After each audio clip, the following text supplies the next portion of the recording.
இன்றைக்கி நம்ம எதை பற்றி பார்க்க போகிறோன்னா டூ, டஸ், டிட். டூ அப்படின்னா செய் அப்படிங்கிறது மீனிங். ப்ரெசண்ட்டில் மட்டும் தான் யூஸ் பண்ணணும். டஸ் அப்படிங்கிறது செய்கிறது, இதுவும் ப்ரெசண்ட்டில் மட்டும் தான் யூஸ் பண்ணணும். டிட் அப்படிங்கிறது செய்கிறது, இது வந்து நடந்து முடிஞ்சது, அதாவது பாஸ்ட்டில் மட்டும் தான் நம்ம யூஸ் பண்ணணும். ஸோ இப்போ டூ பார்ப்போம். டூ எங்கெல்லாம் யூஸ் பண்ணணும் அப்படின்னா வி, தே அப்படிங்கிற ப்ளூரல் ஃபார்மில் யூஸ் பண்ணணும். ஐ, யூ அப்படிங்கிற சிங்குலர் ஃபார்மில் யூஸ் பண்ணணும். ஸோ இந்த டூக்கு சில எக்ஸாம்பிள்ஸ் பார்ப்போம். ஐ டூ மை ஹோம்ஒர்க் எவ்ரிடே, அதாவது நான் என்னோடய ஹோம்ஒர்க்கை டெய்லி செய்வேன். You two your homework everyday, நீ உன்னுடைய ஹோம்ஒர்க்கை டெய்லியும் பண்ணு அப்படின்னு சொல்கிறதுக்கு, தினம் பண்ணு அப்படின்னு சொல்கிறது.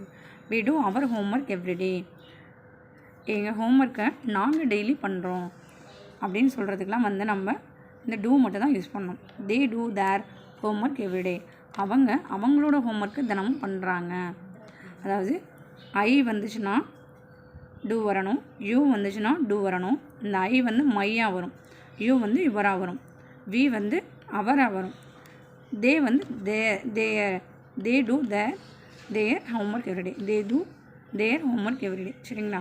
ஸோ அடுத்தது டஸ் எங்கே யூஸ் பண்ணணும் அப்படின்னா சி டஸ் ஹர் ஹோம்ஒர்க், அதாவது ஹீ, ஷீ, இட், இந்த 3 இடத்துல மட்டும்தான் நம்ம டஸ்ஸை யூஸ் பண்ணணும், வேறு எங்கேயும் யூஸ் பண்ணக்கூடாது.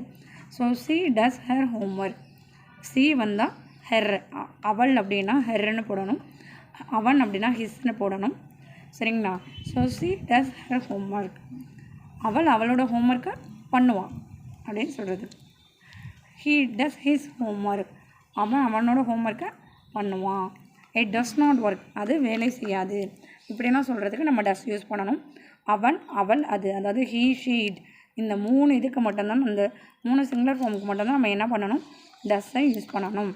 அடுத்தது லாஸ்ட்டு டிட். டிட் எங்கெல்லாம் யூஸ் பண்ணலாம் அப்படின்னா நம்ம இது இப்போ இவ்வளோ நேரம் பார்த்தோம் இல்லையா, அதாவது I, you, we, they, he, she, it, இந்த எல்லாத்துக்குமே நம்ம வந்து டிட் யூஸ் பண்ணலாம். அதுக்கு சில எக்ஸாம்பிள்ஸ் வந்து பார்க்கலாம். ஐ டிட் மை ஹோம்ஒர்க் எஸ்டர்டே, அது நடந்து முடிஞ்ச ஒரு விஷயத்துக்கு சொல்லும் போது நம்ம டிட் யூஸ் பண்ணணும் பாஸ்ட்டுக்கு. So I did my homework yesterday, நான் நேற்று என்னுடைய ஹோம்ஒர்க்கை செஞ்சேன். They did their homework yesterday, அவங்க அவங்களுடைய ஹோம்ஒர்க்கை நேற்று செஞ்சாங்க. She did her homework yesterday, அவள் அவளுடைய ஹோம்ஒர்க்கை செஞ்சா, நேற்றே செஞ்சா அப்படின்னு சொல்கிறதுக்கெலாம் இந்த டிட் மட்டும் தான் யூஸ் பண்ணணும். He did his work yesterday, his homework yesterday. சரிங்களா? அடுத்தது you did your homework yesterday. So இந்த மாதிரிலாம் வர்றதுக்கு வந்து நம்ம இந்த டிட்டை யூஸ் பண்ணணும். ஐங்கிறது மை ஆகிடும், தேங்கிறது தேர், அப்படி தேயர் அப்படிங்கிற மாதிரி ஆகிடும்.